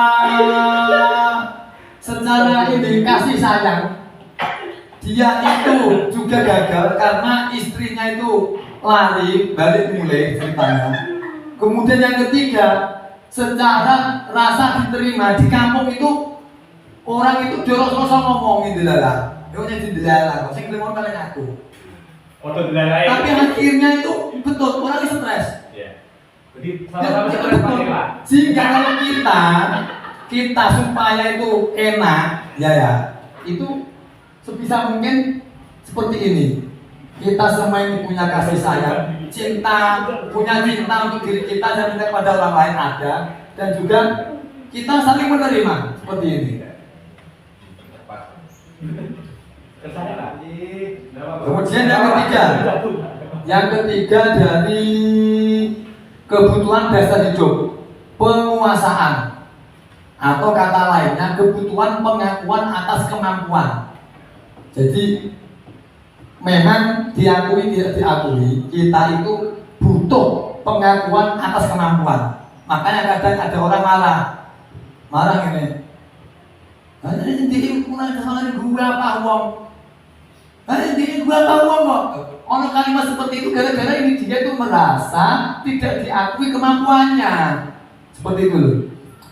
Kebutuhan ini berhubungan dengan kekuatan untuk mencapai sesuatu, menjadi kompeten, menjadi terampil, diakui atas prestasi dan keterampilan kita, didengarkan dan memiliki rasa harga diri. Ini saya contoh saya sendiri ya. Saya pas main, dublin, terus ada orang begini, jempolnya dibawahkan begini. Padahal yang kacau bukan saya, soalnya kan yang bas. Akhirnya, saya tidak diakui. Loh, iso merasa tersinggung kok. Ini karena kebutuhan pengakuan atas kemampuan tidak diakui orang. Bening, masuk akal agak Bu? Ya, kemudian yang keempat, ini kebutuhan dasar manusia. Yang keempat yaitu kebutuhan akan pilihan atau kebebasan. Kebutuhan untuk bebas adalah kebutuhan akan kemandirian, otonomi, memiliki pilihan, dan mampu mengendalikan arah hidup seseorang. Anak-anak dengan kebutuhan kebebasan yang tinggi menginginkan pilihan. Mereka perlu banyak bergerak, suka mencoba-coba, tidak terlalu terpengaruh orang lain, dan senang mencoba hal baru dan menarik. Ini pas Pak Bu. Ini contoh diri saya sendiri. Jadi saya itu hobi ngorjen. Mulai ke pondok, hobi orjen. Tetapi saya dilarang orang tua. Akhirnya terjadi konflik. Sing salah sopo? Yo nek sing jenenge anak tetap salah, mesti ditemu wong tua. Tetapi secara ilmu di sini ini berarti saya itu menginginkan kebebasan, sak bener, punya pilihan-pilihan yang menurut saya ini sesuai dengan pilihan saya. Tetapi di situ saya dikasih pilihan yang lain. Nah akhirnya bermasalah. Begitu juga dengan anak didik kita, murid-murid kita, gitu loh. Jadi kita arahkan, oh, ini umpamanya dia itu mempunyai hobi di situ. Nah, ya kita biarkan, tetapi dengan arahan yang positif. Kita kawal. Kalau memang ini tumbuhannya padi, seperti tadi di awal, jangan kamu berharap menjadi nanti jagung. Jadi kita biarkan padi ini tumbuh, kita rawat, jangan sampai ada omong-omong atau orang-orang yang mengganggu, jangan sampai ada tukang yang suka nakal untuk pakan sapi ojo nanti, terus jangan sampai kurang air, jangan sampai kurang pupuk, kita rawat. Kalau memang padi, kalau memang jagung kita rawat jagung, gitu loh, seperti itu. Iya, kebebasan. Jadi seperti ini. Kemudian yang terakhir 5 kebutuhan dasar manusia yaitu kesenangan. Kebutuhan untuk merasa senang. Kebutuhan akan kesenangan adalah kebutuhan untuk mencari kesenangan, bermain dan tertawa. Jadi seperti saya tadi ajak cek sound 10%, cek sound 20%. Pak Toto belum. Oh iya, Pak Toto kita belum ya. Bisa diulang karena kita butuh untuk merasa senang. Jadi gini Pak, tapi saya ajak teman-teman untuk cek sound 10%, gitu Pak. Cek sound 20%, gitu Pak. Cek sound 50%, Nanti kalau cek sound 100%, gitu Pak. Ini namanya termasuk kebutuhan kesenangan. Senang kamu. Bayangkan Pak Makno, Oh. hidup tanpa kenikmatan apapun, betapa menyedihkan dunia ini, betul nggak Pak? Iya, tapi aku mau bayangin. Iya, seperti itu. Iya, sih. Ini seperti ini. Contohnya ada seperti ikan lomba-lomba, ada anjing, ada primata. Mereka bermain bertingkat-tingkat dengan sesuai tingkat intelijensi mereka sendiri. Itu sebenarnya mereka itu sedang mencari kesenangan. Kesenangan dengan seperti itu. Yang lumba-lumba lari ngejar kapal, terus nanti Renang, Pak. sesekali nyolot begini. Saya itu waktu ke Karimun Jawa dapat kali-kali itu sering lihat lumba-lumba. Makanya nanti kalau bisa kapan-kapan kita program ke Karimun Jawa, sudah bisa naik kapal dan lihat lumba-lumba, dan nanti juga kita bisa lihat tenang ikan biru, Ya. bisa diving, bisa snorkeling dan lain sebagainya. Apa dia? Ada masuk Pak Ali. Nah seperti itu. Lanjut. Rancang dulu. Nah ini, anak-anak dengan kebutuhan dasar kesenangan yang tinggi biasanya ingin menikmati apa yang dilakukan. Mereka juga bisa tinggi.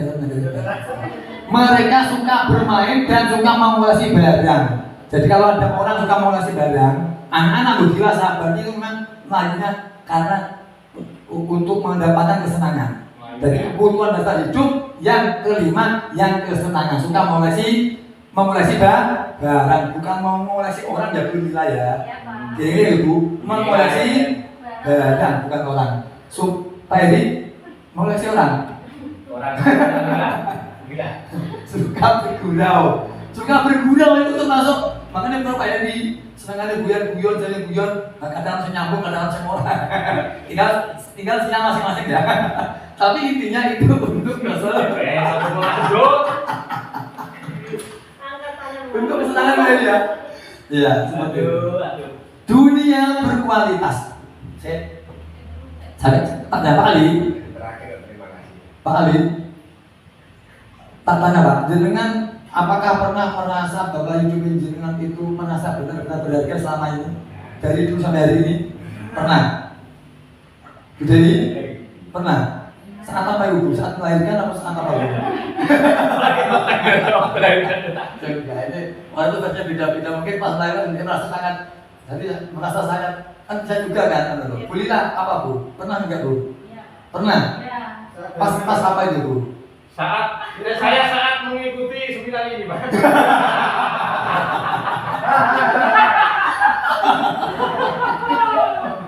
Saya berguna sekali bagi Anda. Itu yang namanya dunia berkualitas. Ya.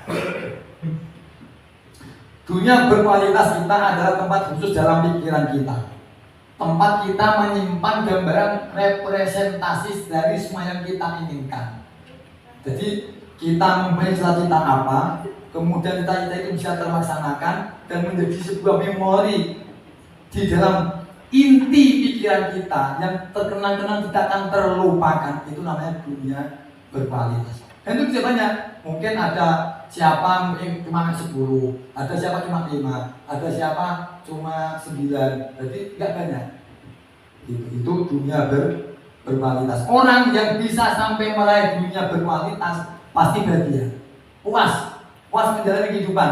Kalau dia wong mati itu mati lah apa wis anten wis marem. Kalau wong iso muni ngono. Tapi ketika diri itu belum mencapai dunia berkualitas, hati ini ingin 200 tahun lagi. Seperti itu. Karena belum mendapatkan dunianya yang dunia berkualitas untuk dirinya itu. Seperti itu. Makanya kita sebagai para guru itu seharusnya kita mampu membawa anak untuk bisa mendapatkan dunia berkualitasnya. Nah, untuk sampai di situ kita para guru harus mendapatkan dunia berkualitas kita. Kira-kira betul atau tidak Bu?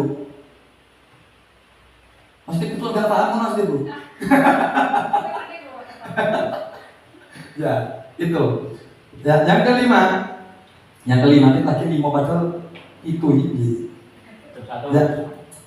Mengapa tidak peraturan saja? Mengapa harus keyakinan kelas? Tadi kan yang kelima ini keyakinan kelas. Keyakinan kelas. Mengapa harus keyakinan kelas tidak peraturan?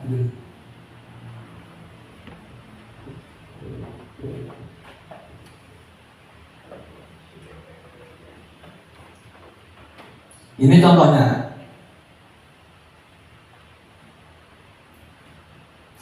Jadi kalau peraturan ini seperti ini, selalu kembalikan buku ke tempatnya.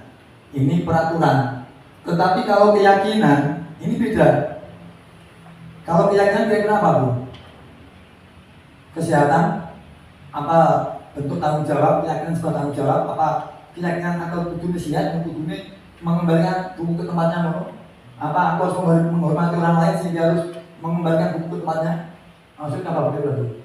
Masuknya ke tanggung jawab. Jadi mempunyai keyakinan tanggung jawab. Oh, berarti kalau saya mengambil sesuatu harus bertanggung jawab mengembalikan ke tempatnya. Jadi keyakinan, jadi tanggung jawab, bukan peraturan. Peraturan mengambil. Kita sebagai guru harus sama seperti itu. Gitu. Kita tidak membuat anak buku yang diambil nanti diberikan ke temannya. Nah, tidak, itu berarti peraturan. Kalau keyakinan tidak, anak sudah yakin, oh iya, punya tanggung jawab. Aku ditanggung jawab jika kudu bela kiri ringgonane seperti ini. Nah, itu namanya antara peraturan dan keyakinan. Contoh yang lain bisa dilihat dan nanti bisa minta kayaknya kalau berkenan. Contoh seperti ini, dilarang menggunakan narkoba. Kalimat seperti ini peraturan. Oh, orang oleh yang narkoba, peraturan. Tetapi kalau dia itu berkeyakinan, oh aku kudunya sehat. Sehat tuh kudunya orang berbuat racun dengan awak. Narkoba termasuk racun. Akhirnya itu keyakinan namanya. Seperti itu. Itu keyakinan beda. Rokok dengan peraturan. Rokok itu juga bayar. Biaya bisa tompes, kantong kempes. Maruf kempes. Bapak Ibu, yang selanjutnya pembelajaran yang kelima ini rada cepat saja ya. Berapa jam Pak ini? Baru setengah jam. Baru setengah jam? Kelewatnya. Oh, kelewat setengah jam. Mati ya Ibu. Rambutnya sih. Astagfirullahaladzim, tak ngerek tuh Pak. Malah guyon gitu.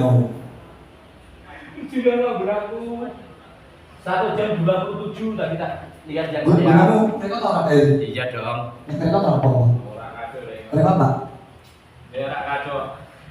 1 jam 30 punya saya. Oke, tak cepat di sini nih kalau. Gak usah sekalian lah saya. Yang kelima adalah pembelajaran yang kelima adalah 5 posisi kontrol. 5 posisi kontrol. Makan siang ini ikut Ada 5. Ustaz tadi makan sore bareng malam. Ya. 5 posisi kontrol. Ini kita sebagai para guru ini harus paham dengan 5 posisi kontrol. Jadi yang pertama penghukum, pembuat rasa bersalah, teman, pemantau, dan manajer. Kemudian kira-kira Bapak Ibu ini 5 posisi kontrol. Nah ini. Kalau penghukum, nah ini. Kalau penghukum, nah ini guru menghardik. Gue tahu siapa lah. Itu berarti penghukum dia itu menghardik, menunjuk-nunjuk. Ini kurang. Nah itu berarti itu. Makanya saya pada mempraktekkan kan terbiasa. Seperti siapa itu, Pak? Tetapi dia bilang, makanya saya pada mempraktekkan kan terbiasa. Yang enggak nyambung enggak apa-apa ya sebenarnya. Ya Pak, enggak nyambung saya. Ini ya, ini yang penghukum. Kemudian posisi kontrol yang kedua, ini membuat orang merasa bersalah. Jadi dia itu berceramah dan mengatakan seharusnya kamu itu harus begini. Kau seperti kan Pak Sepuh kecewa, Pak Sepuh itu malu. Kamu itu gimana sih ya? Ini akhirnya anak ini merasa bersalah. Nah, ini namanya membuat orang merasa bersalah. Posisi guru yang posisi kontrolnya di posisi membuat orang merasa bersalah. Kemudian ada lagi posisi guru itu yang di posisi teman. Nah, jadi bahasanya beda. Jadi dia itu membuatkan alasan-alasan untuk muridnya. Ini kalau ini kan jadi seperti ini, kan enak seperti ini, kan jadi seperti ini. Nah, seperti itu. Jadi memberikan pertimbangan. Jadi ini posisi teman. Ada yang bisa mencapai posisi pemantau. Jadi dia itu sudah cukup menghitung dan mengukur. Jadi memantau atau mengawasi. anak-anak sudah tahu sendiri apa yang dikerjakan. Tetapi dalam rangka mengerjakan tugasnya anak-anak tadi itu gurunya masih memantau, masih apa ya, mengecek atau bahasanya lain itu mengawasi, seperti itu. Yang terakhir manajer. Jadi kalau posisi manajer, nah di sini ini guru bisa berada di posisi manajer, ini betul luar biasa. Kenapa? Karena anak ini sudah dididik sedemikian rupa sehingga dia itu sudah tahu apa yang harus dilakukan, keyakinan apa yang harus dikerjakan, sehingga anak ini tidak melakukan hal-hal yang negatif. Tapi anak ini sudah tahu hal-hal yang positif karena posisi manajer nanti di belakangnya ada. Seperti itu. Kemudian dari 5 posisi kontrol ini penghukum, membuat orang merasa bersalah, teman, memantau, manajer. Ini biasanya bagaimana? Ya macam-macam. Kadang ada satu guru ini mungkin ke anak yang satu posisi teman, tapi mungkin nanti ke anak yang satu posisinya penghukum. Tapi mungkin nanti ke anak yang satu, yang lainnya maksudnya bisa posisi pemantau. Mungkin nanti ke anak yang lain bisa ke posisi manajer. Ini semua tergantung dengan situasi kondisi anak tersebut. Tetapi yang paling bagus, kita itu harus bisa membawa anak tersebut yang belum sampai ke tingkat manajer, kita bawa ke level manajer. Jadi kalau anak nanti masih di tahap teman, ya kita harus berupaya anak ini bisa mencapai tingkat kesadaran sehingga nanti posisi 5 kontrolnya ini masuk ke posisi manajer. Kita sebagai guru masuk ke posisi manajer, seperti itu. Bukan malah nanti merosot asalnya posisi teman, anak ini malah akhirnya larinya ke penghukum. Nah ini malah repot berarti. Seperti ini. Jadi ini termasuk luar biasa karena apa? Karena dulu saya tidak tahu seperti ini, tapi alhamdulillah masuk CGP janjinya kayak rasa-rasa baru tahu seperti ini, agak semangat saya. Terus akhirnya dengan berjalan waktu, oh ternyata ini masuk ya, cocok ya. Dong saya semangat.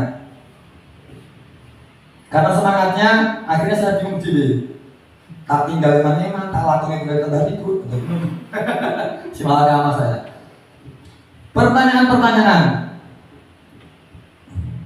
Ya, ini saya mencoba kuning. Kamu tidak pernah benar, ya. Kamu tidak pernah benar melakukannya. Ini kira-kira posisi di apa ini, Bu? Coba dengan Bu yang nomor 2. Yang kedua benar. Kamu tidak pernah benar melakukannya. Ketika ada guru mengatakan seperti ini kepada seorang siswa, kira-kira apa benar? Gimana, Bu? Posisinya penghukum, pemberi merasa bersalah, orang merasa bersalah, kemudian teman, kemudian posisi apa jenis manajer, yang kelima, yang keempat itu posisi apa namanya itu pengawas komando. Pemberi rasa bersalah, dicoba Bu. Ternyata penghukum Bu. Alhamdulillah, Buning sudah paham sehingga jawabannya salah.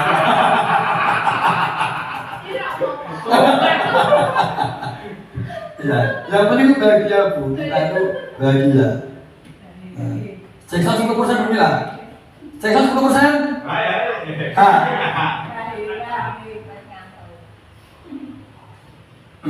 Ini yang ketujuh, yang terakhir pembelajaran yang ketujuh ya, segitiga restitusi.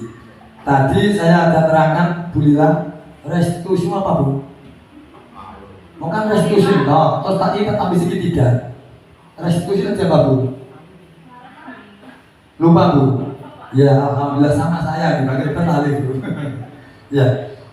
Restitusi tadi adalah intinya itu mengembalikan siswa untuk bisa berbuat baik atas dasar inisiatif dari dalam dirinya sendiri.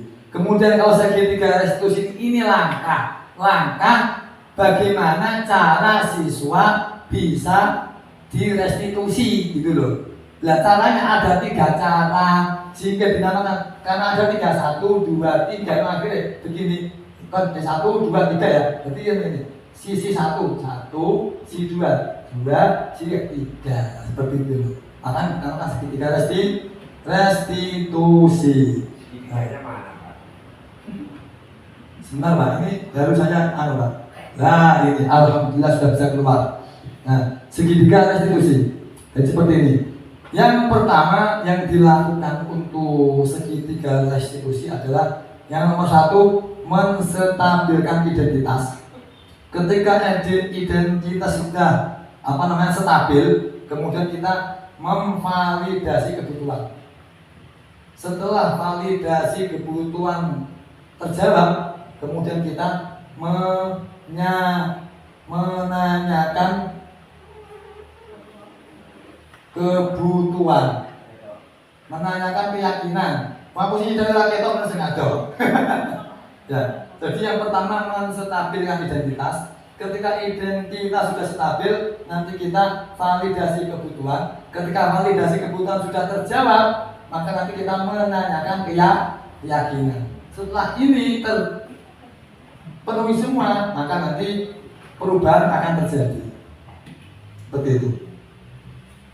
Ini menstabilkan identitas itu untuk apa? Nah, tujuannya itu untuk membuat anak yang merasa gagal karena berbuat salah menjadi positif terhadap dirinya sendiri. Diakui tidak diakui siapapun orangnya, ketika melakukan kesalahan mesti menyesal, merasa salah, gelo, itu biasa. Yo mesti, aku sendiri seperti itu. Ya, kita stabilkan. Ngomong, aneh bocah itu tahu nyobek buku ini kancane. Jadi bareng nyobek, ketika kita menang, kue itu pikiran lo di buku malah lo supaya gue kancamu. Malah semakin tertekan, tapi beda. Kita stabilkan. Jangan sampai dia itu merasa gagal karena berbuat salah. Jadi kita ngomong berbuat salah itu hal biasa. Mbak Lila, kamu jangan nakal kamu ya Mbak Lila. Kok jangan nakal? Berbuat salah itu biasa ya Mbak Lila. Manusiawi. Pak saya sendiri tidak pernah melakukan kesalahan. Bila itu muridnya biasa pernah melakukan kesalahan. Tapi setelah melakukan kesalahan, pasti tidak mengulang. Itu biasa nggak apa-apa. Nah, ketika dia ngomong itu tuh hati ini dia tertekan. Oh iya, itu seperti itu. Nah, setelah identitas stabil, ya kan? Nah, nanti lanjut yang kedua, lah kita memvalidasi kebutuhan. Yaitu apa? Yaitu membantu murid mengenali basic need. Basic need. Nah, ini bahasa Inggris seperti Bu Dewi. Basic need itu artinya kebutuhan dasar yang ingin dipenuhinya ketika melakukan kesalahan itu. Pada dasarnya, setiap tindakan tujuannya adalah memenuhi kebutuhan dasar. Apakah itu penguasaan, apakah itu kebebasan, apa itu kasih sayang, dan rasa ingin diterima, apa itu karena kesenangan, apa itu karena bertahan hidup. Jadi ditanyakan dulu, jadi divalidasi lagi itu mau proses ini buku. Kalau ini wajib nulis paling penting ada buku kono itu bukunya malah berkenasan loyo aneh ini semua apa? Oh, masa butuh nulis toh, di buku. Kan divalidasi. Nah, seperti itu. Akhirnya seperti ini, guru bisa berkata, kamu bisa saja kan melakukan hal yang lebih dulu, tapi kamu tidak melakukannya. Kamu pasti punya alasan mengapa melakukannya. Loh, jadi kan kau ini sama buku ini kau obong menerangkan kan tidak lakoni. Kalau mau obong sih, nah, lo orang ini, ya. Maukah kamu belajar cara lain untuk mendapatkan yang kamu butuhkan tanpa harus memukul atau mencoba? Maukah kamu belajar dengan cara lain untuk mendapatkan kertas kosong dengan cara kamu tidak mencoba bukunya kan bisa kan? Jadi seperti itu kita validasi kebutuhannya. Setelah terjawab, nah ini kita menanyakan keyakinan. Yang kedua terjawab, akhirnya kita menanyakan keyakinan. Yaitu dengan anak melihat kesalahannya dihubungkan dengan norma sosial. Jadi norma sosial dan nilai-nilai yang mendasari manusia berinteraksi dengan orang lain. Dan ini kayak buku menunggu itu sopan tawa, buatan pak. Yang menunggu itu cara agama itu dosa buatan itu sopan. Dan itu nih cara sekolahan menunggu itu melanggar aturan, melanggar keyakinan anggota, melanggar keyakinan anggota aturan ya Pak ya, saya salah. Melanggar Pak itu. Kita jalan keyakinanmu kebiaya. Keyakinan saya begini Pak, kita harus menghormati barang orang lain. Kita harus menghargai milik orang lain. kita harus bersama dengan orang lain. Nah, habis ngerti diri apa yang harus dilakukan. Ini namanya segitiga restitusi. Dan kemudian yang terakhir refleksi. Bapak Ibu, ini ada pertanyaan. Hal baru apa yang merubah paradigma saya yang saya dapatkan?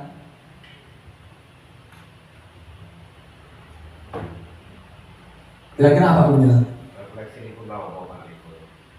Pak Heri, monggo dijawab Pak Heri. Ini ada pertanyaan. Refleksi ini pun nopo Pak Riko. Nah, ini teman saya sesama CGP.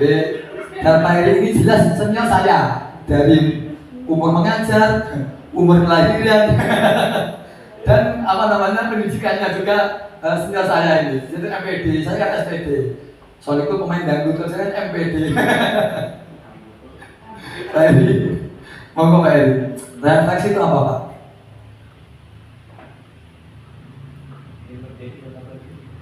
Menjadi nyatakan apa?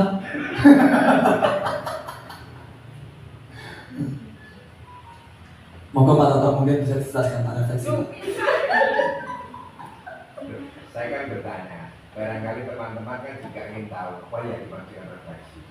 Karena di pengerjaan PMM itu kan ada refleksi. Ya, sebelum saya menjawab, karena saya butuh waktu untuk berpikir. Ada khususnya yang sudah lulus PP kan, apa GP kan bisa ditanyakan, bisa yang itu memberikan masukan. Iya, Pak. Gitu.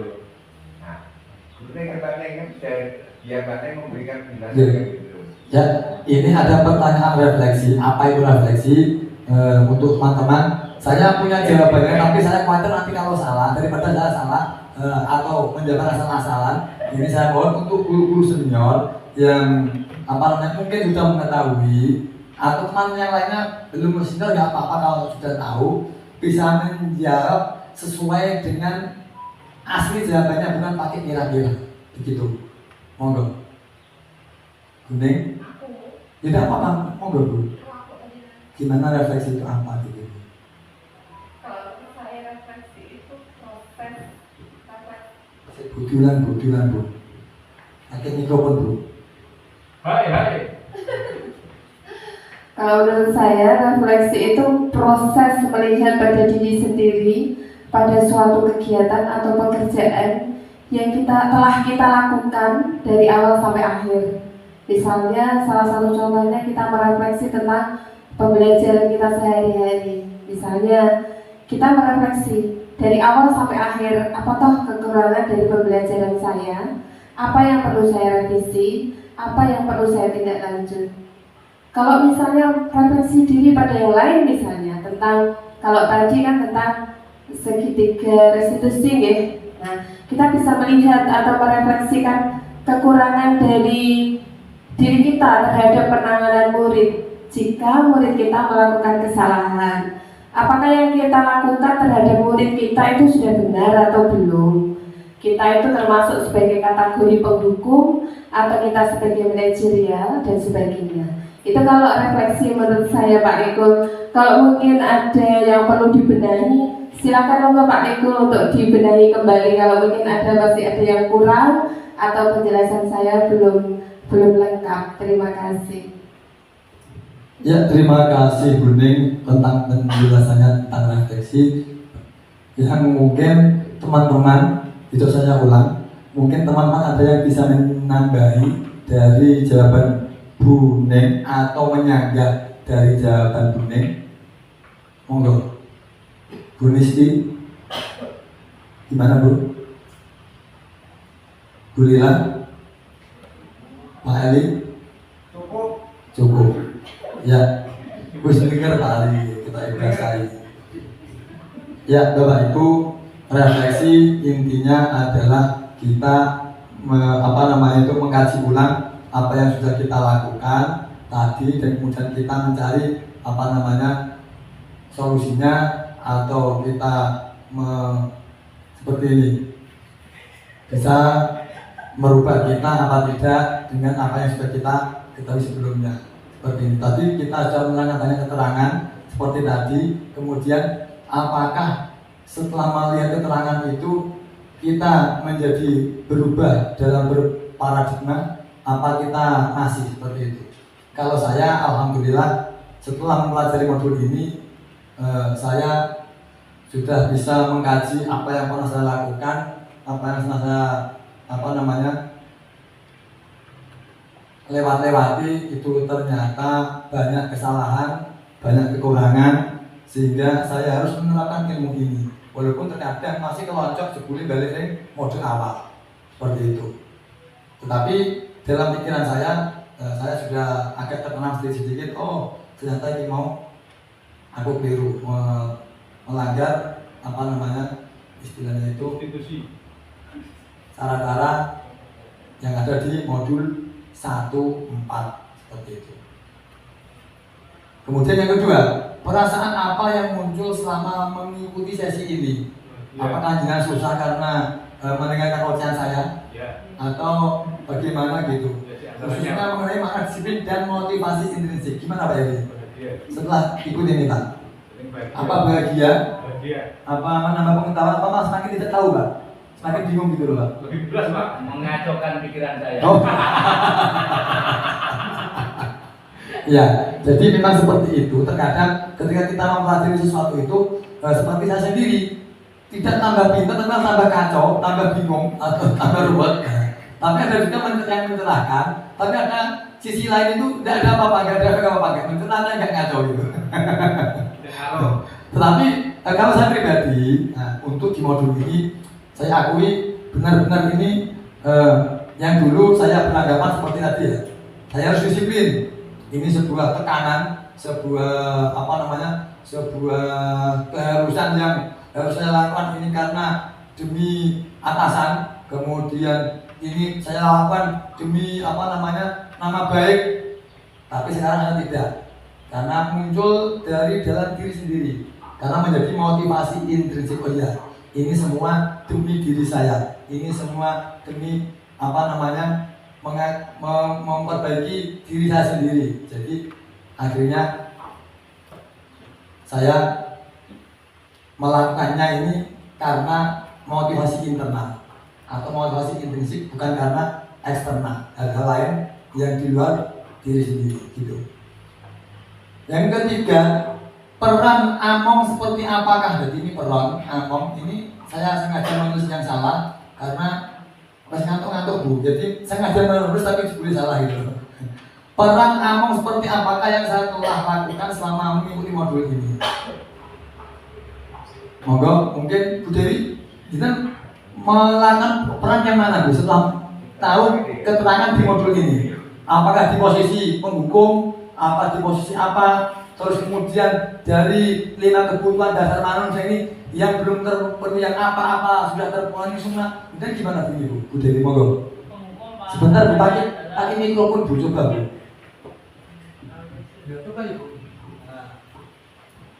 Terima kasih Pak Solikul Hadi atas kesempatan yang diberikan.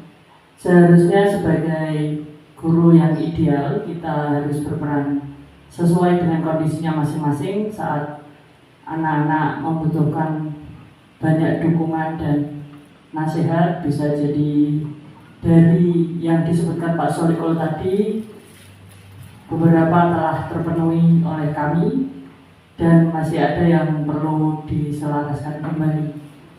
Untuk yang kebutuhan dasar manusia yang biasanya belum bisa dipenuhi sampai akhir hayat adalah kesenangan. Cukup sekian, terima kasih. Luar biasa Bu Dewi. Luar biasa. Cek sound 100%. Luar biasa. Dan yang terakhir, saya akan menjadi Among yang seperti apakah setelah mengikuti modul ini? Ya, yang terakhir saya mau jawabannya dari Pak Ali. Monggo Pak Ali. Jadi jenengan gimana Pak? Monggo Pak Ali. Terima kasih atas waktu yang diberikan kepada saya. Ada pertanyaan yang agak sulit bagi saya ini, dan saya akan coba menjawab. Ini mau peran Among apa? Saya akan menjadi Among yang seperti apakah setelah mengikuti modul ini. Terima kasih. Setelah saya mengikuti Among, padahal ini untuk jenengan ya hasilnya. Ya, pertanyaannya kan bukan saya, tapi kepada Untuk semua, Pak. untuk semua. Oh, terima kasih. Saya akan berusaha menjawab. Terima kasih, Tomo. Sudah dari pagi tadi sampai siang ini saya menjelaskan ocehannya Pak Nikol, penjelasan secara gamblang dan sangat gamblang, sangat jelas sekali sampai hilang.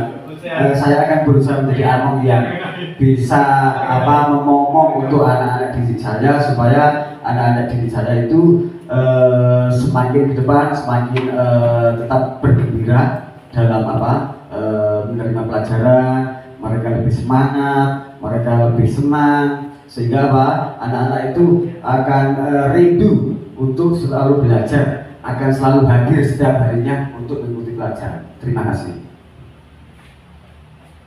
Ya, terima kasih Pak Ali atas jawabannya, dan saya